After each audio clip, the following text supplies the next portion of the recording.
sing tuwa aja nyepelekke sing nom. Mergane apa?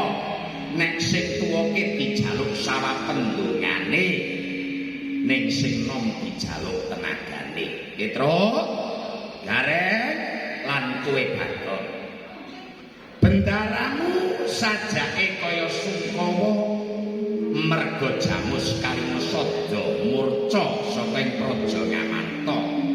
Monggo kowe ngerti le sing jenenge Jamus Kalimasada kowe nek cara tembunge wong Jawa jarane Jamus kowe kitab Kalimasada kowe kalimah syahadat.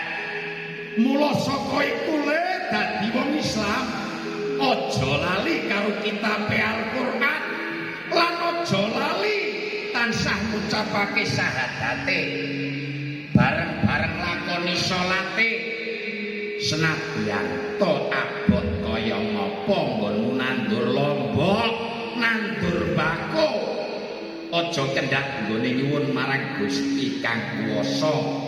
Mula saka iku le welinge wong tuwa ing sareng urip ning alam donya iku ora suwe senadyan wektune mung 5 menit.